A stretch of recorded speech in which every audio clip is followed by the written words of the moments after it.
qui dit Smartenista dit smart, et qui dit smart dit vêtements bien choisis, de qualité, et qu'on peut porter de plusieurs façons.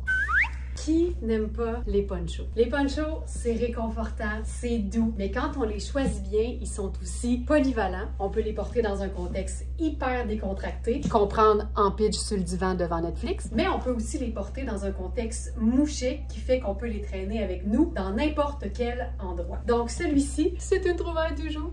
Si vous reconnaissez l'imprimé, c'est qu'il est similaire à notre autre poncho qu'on a en crème et noir. Celui-ci, c'est une espèce de vert sauge et noir. Ce que j'aime, c'est que sachant que c'est Sarah Pacini, ben c'est tout le temps un peu différent. Donc, il est coupé de manière asymétrique parce qu'au dos, il y a une super pointe qui te camoufle parfaitement le popotin. Alors, c'est un poncho qui ne se ferme pas, il se porte ouvert. On peut le porter évidemment tombant comme ça ou encore faire une espèce de wrap pour se sentir parfaitement emmitouflé. Là, je le porte tout simplement avec mon col roulé noir et avec un pantalon Sarah Pacini. C'est un pantalon charcoal mouché par excellence. C'est vraiment une espèce de jogging avec une taille élastique, une coupe un peu cigarette. Donc, je trouve toujours que ça fait chic. La preuve, c'est que tu pourrais passer d'une botte plateforme à un escarpin. Et ça le ferait totalement. Tu sais, les pantalons, c'est pas nécessairement la matière qui détermine si c'est chic ou pas. Pour moi, c'est surtout la coupe. Donc ici, comme ça donne une coupe cigarette, même si c'est ultra stretch, ça reste un pantalon que tu pourrais quand même porter dans un contexte un peu plus habillé. On peut porter autre chose que du noir avec une pièce qui est noire et vert. On peut porter du vert avec du vert. Hashtag cotonisation. Et ça donne un look qui est fun parce que ça fait différent, mais en même temps, c'est si simple. Un poncho à l'intérieur, c'est chouette, mais un poncho à l'extérieur, c'est ce qui te permet de rentabiliser ton poncho parce que t'es une Smartenista. Puis disons que ton manteau, il est pas noir, mais qu'il est gris. Ben, oublie jamais que gris, c'est un neutre et que tu peux lui ajouter n'importe quelle couleur. Cette robe fantastique est trop serrée pour moi, mais c'était pour te montrer que tu peux même utiliser le dit poncho comme une veste sur une petite robe noire dans une occasion où tu devrais être un peu plus habillée. Ton poncho, que tu sois en stiletto ou en botte de combat, il va te suivre.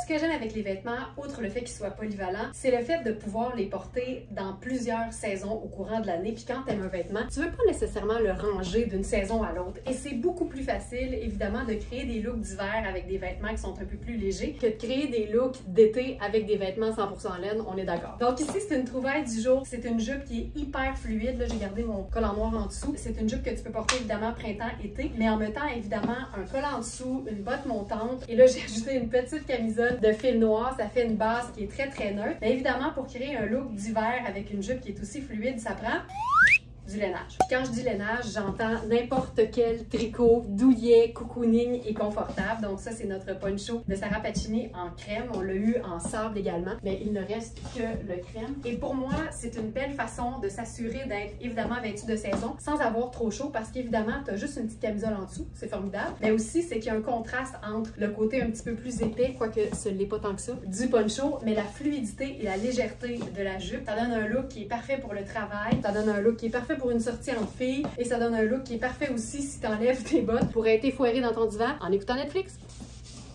J'adore les trompe-l'œil et ça, c'en est un. C'est notre faux col roulé de Baileys. Il est vraiment dans la même famille de rose, un peu rose sale, j'essaie de dire ça, vieux rose. Donc, vieux rose. Et ce que j'aime, c'est que si j'enfile par exemple un cardigan ou une veste par-dessus, ça donne l'effet d'une superposition sans la chaleur.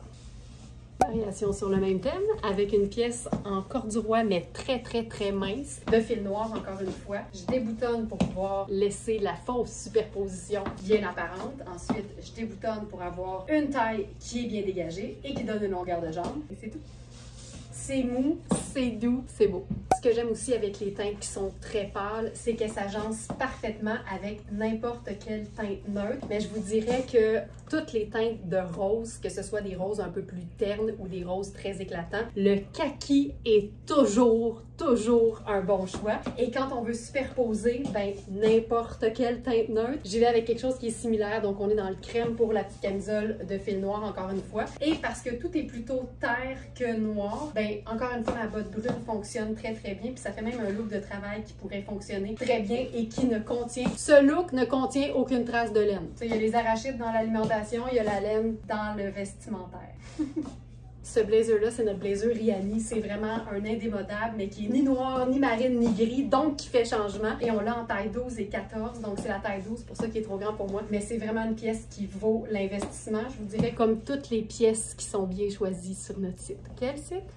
Ne jamais avoir peur des contrastes. C'est une règle de base de toute Smartenista. L'important, c'est que quand tu agences une pièce très pâle à une pièce foncée, il faut s'assurer qu'il y a du foncé à plus d'un endroit. La solution ici, une botte noire. Cette veste, mais cette veste! T'en veux-tu du cocooning? Enveloppe. Ce que j'aime avec cette démonstration-là, c'est que tu peux prendre n'importe quel bas, que ce soit une jupe ou un pantalon qui est pâle, et appliquer toute la théorie que je viens d'énumérer pour créer des looks qui vont faire changement et surtout qui vont te permettre de porter une jupe ou un pantalon pâle en plein hiver. Attaché, comme quoi faut l'essayer. Oh, je pensais pas aimer ça autant que ça. Oh, j'aime ça. Cette veste-là, c'est une trouvaille seconde main. C'est une pièce qui semble être tricotée main parce qu'il n'y a aucune étiquette nulle part. Les boutons sont super beaux, c'est nacré, le col est beau. Puis en ce moment, je la porte juste par-dessus la petite camisole très mince de Rihanni. C'est une laine qui est assez épaisse, mais qui est quand même très confortable. Honnêtement, je pourrais la porter directement sur la peau puis ça fonctionnerait. Et ce que j'aime, c'est qu'elle est quand même assez longue, donc tu peux déboutonner plusieurs boutons jusqu'à la hauteur de ta bande de taille. On change pas une recette qui fonctionne parce qu'on change d'année. Et ça, j'adore ça parce qu'il y a le côté un peu plus chic et satiné de notre pantalon Bourgogne de coaster, mais le côté un peu plus vintage et fait main et cocooning de la veste, puis avec une botte brune qui relie les deux. Je pense que c'est aussi simple que joli, puis je pense que des fois, même quand on n'est pas dans la superposition, puis dans le motif, puis tout ça, aussitôt qu'on joue sur un contraste au niveau de la texture, ça ajoute automatiquement de l'intérêt au look. Et voilà mes Smarties, j'espère que tu passes un beau début de matin et je te retrouve très bientôt. À bientôt!